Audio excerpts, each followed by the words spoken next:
नमस्कार, आप देख रहे हैं लाइव टीवी एक्सप्रेस और मैं हूं आपके साथ ज्योतिका।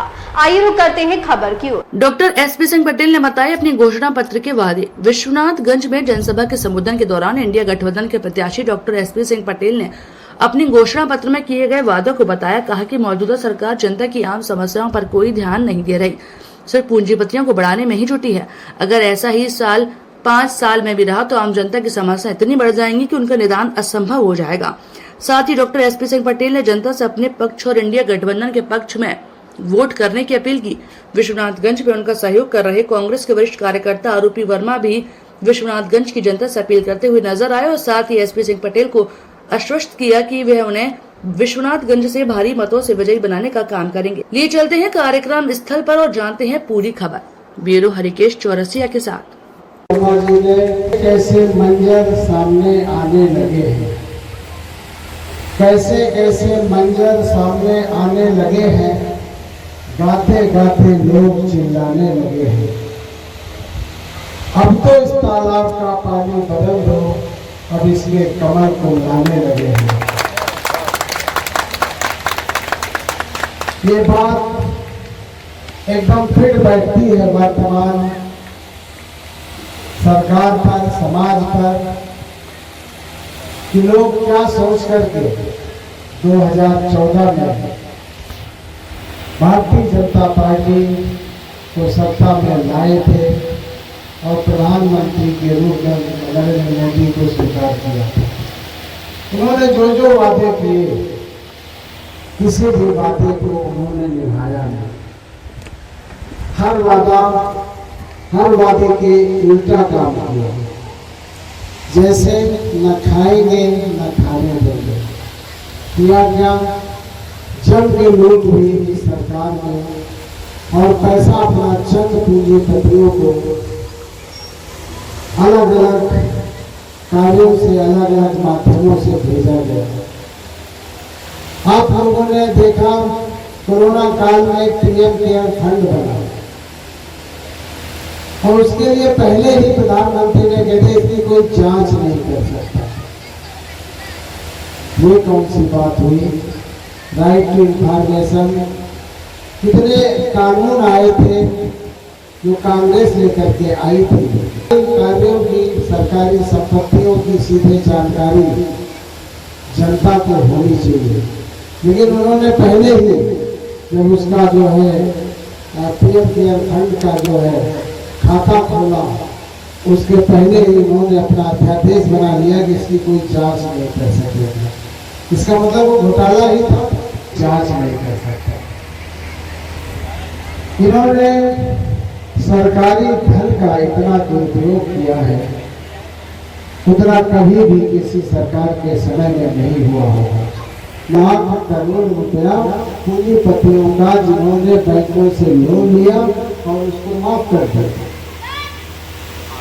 ये बहुत बड़ी बात है, देश के धन का दुरुपयोग का। हम भारत के हैं और भारत की धरती से प्यार करते हैं। हम ना हिंदू हैं, ना मुसलमान हैं, ना सिख हैं, ना ईसाई हैं तो भारतीय हैं।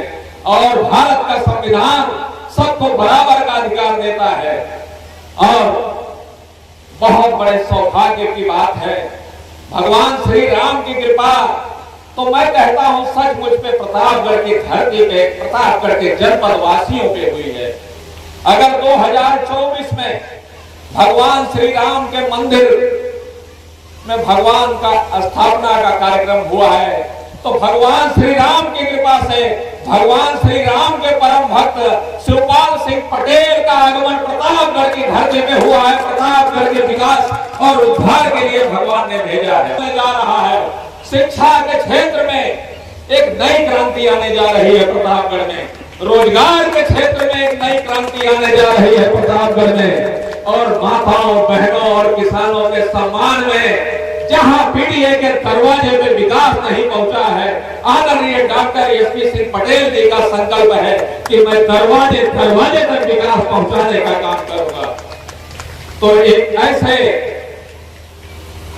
ज्ञानी, ऐसे विजन के नेता जो एक संकल्प लेके, जो एक दर्द प्रतापगढ़ को लेकर यहाँ से संसदीय सीट से चुनाव लड़ने आए हैं, तो हमारा आपका धर्म है कि हम उन्हें 25 तारीख को इतने ज्यादा वोटों से नवाजें कि सामने वाले दोबारा प्रतापगढ़ की ओर देखने की जरूरत न करे साथियों, और डॉक्टर एसपी सिंह पटेल भारी बहुमत से लोकसभा पहुंचे। जैसे जैसे चुनाव नजदीक आ रहा है, हर प्रत्याशी जनता के बीच में पहुंचने का प्रयास कर रहा है, लेकिन अगर लंबे समय से कोई जनता के बीच में बना है, देखने को मिल रहा है, तो डॉक्टर एसपी सिंह पटेल जी हैं, जो लगातार जनता के बीच में है। और वो इतने दिनों में जनता के बीच में पहुंच के क्या अनुभव किया वो मैं जानने आया हूं। एक रैली के दौरान आपसे मुलाकात हो रही है, तो सर अभी तक जनता के बीच में आपने किन समस्याओं का सामना किया है जो इतने सालों के बाद भी उन तक नहीं पहुंच पाई है?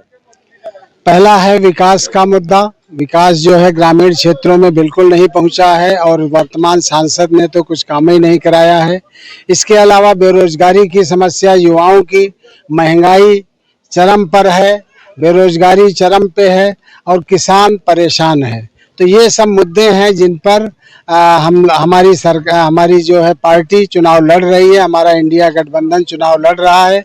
आप देखें, जब से भारतीय जनता पार्टी की सरकार केंद्र में और उत्तर प्रदेश में आई है, तब से जो है लोगों के पास समस्याएं ही समस्याएं हैं। युवाओं को कोई नौकरी नहीं मिली पिछले 7-8 साल से, और महंगाई आप देखें, दवाओं के दाम 3 गुने 4 गुने, हर चीज के दाम बढ़ गए। अभी सोना देख लीजिए, कह रहे थे मोदी जी ने अभी एक बात उठाई कि अगर विपक्ष उसमें आता है सरकार में तो ये मंगलसूत्र तक बेच देंगे। सच्चाई तो यह है, मंगलसूत्र तो तुम ही बिकवा रहे हो, इतनी महंगाई करके। जैसे आपकी बात को मैं और बढ़ाना चाहूंगा, ये क्या है कि लगातार सरकारें आती रही हैं, बदल रही हैं, सांसद बदल रहे हैं, लेकिन जनता वही की वही है, ठगी महसूस हो रही है। तो इस बार आप अपनी बातें कैसे समझा पा रहे हैं कि अब की बार जो पुनरावृत्ति हुई है वो नहीं होगी? जनता को कैसे समझा पा रहे हैं?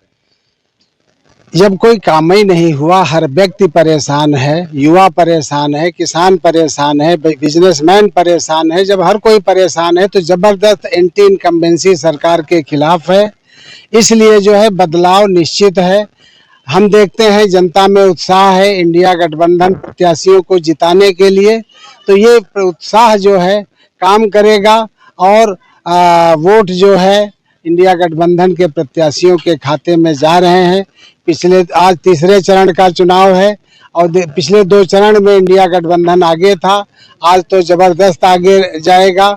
इस तरह से दिन पर दिन हमारा जो गठबंधन की ओर जो है जनता का रुझान बढ़ता जा रहा है, और हमारा गठबंधन। एक सवाल आपसे और होगा कि जैसे आपने बताया कि रुझान बढ़ रहा है, जनता की समस्याएं हैं, तो आपके घोषणा पत्र में क्या है जो जनता को मिलने वाला है आपकी जीत? हमारे घोषणा पत्र में बहुत सी बातें हैं, जैसे लड़कियों के लिए केजी से पीजी तक फ्री एजुकेशन, और मजदूरों को 5,000 पेंशन प्रतिमाह, गरीब महिलाओं के लिए 3,000 प्रतिमाह जो है भत्ता दिया जाएगा, किसानों के कर्ज माफ किए जाएंगे। और जो है कांग्रेस ने भी इसी तरह से घोषणाएं की है कि 1 लाख रुपया गरीब महिला पूरे परिवार को दिया जाएगा, और उससे जो है इसका अगर वो निकाला जाए तो ये करीब आता है 8,500 प्रतिमाह। तो जो वादे जब किए हैं हम लोगों की सरकारों ने समाज के हित में, समाज के लिए, वो सब पूरे किए हैं। लेकिन भारतीय जनता पार्टी की सरकार ने जो भी वादे किए कोई पूरे नहीं किए, झूठ बोल करके सत्ता में आए, और 2 बार ऐसे ही ये झूठ बोल करके सत्ता में आकर के जनता को परेशान की, जनता के लिए कुछ नहीं किया है। इसीलिए इस बार जबरदस्त इनके खिलाफ माहौल है। जी, तो जैसा आपने सुना, जनता के लिए वादे भी हैं, घोषणा पत्र भी हैं, उन सब चीजों को आपने बताया भी। और यहाँ ये विश्वनाथगंज विधानसभा है, यहाँ पर अगर इनका झंडा बुलंद कर रहे हैं तो आरपी वर्मा जी हैं। आप क्या कहना चाहेंगे कि यहाँ की जनता क्या रुझान किस ओर है?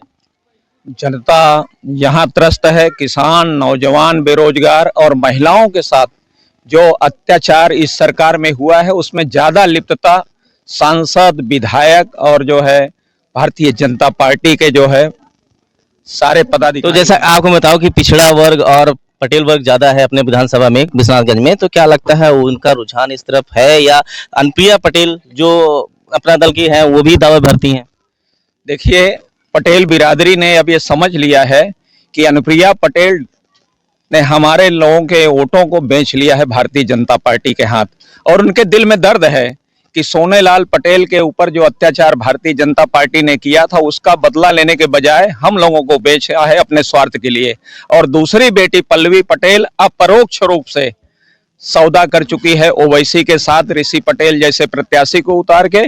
तो कुर्मी मतदाता, पटेल मतदाता ये ठान चुका है कि हम एसपी सिंह पटेल के साथ अपने बच्चों का भविष्य और अपने क्षेत्र का भविष्य निश्चित करेंगे और अनुप्रिया को अब उनकी औकात दिखाएंगे। जी, जैसा आपने सुना आरपी वर्मा जी थे, आपने अपने क्षेत्र की पूरी जानकारी रखते हैं और पटेल बिरादरी के जो वोटर्स हैं उनके बारे में आपने बताया कि कहीं न कहीं वो लोग भी इस समय तैयार हैं और डॉक्टर एसपी सिंह पटेल जी के साथ में है। तो आने वाला समय हो सकता है डॉक्टर पटेल जी का अच्छा होने वाला है, लेकिन उसका सबसे बड़ा खासियत ये मिलेगा कि आप जो लगातार जनता के बीच में बने हुए हैं, अन्य प्रत्याशी ऐसा देखने को नहीं मिलता। मेरे मीडिया के माध्यम से भी आप यही देख पा रहे हैं कि लगातार कवरेज में अगर मैं निकल रहा हूँ तो कहीं न कहीं आपसे ही मुलाकात हो जाती है, अन्य प्रत्याशियों को तो समाज में है नहीं। तो ऐसे प्रत्याशियों को अगर चुनने में आपको फला है तो आप खुद समझे और उस पर निर्णय लें।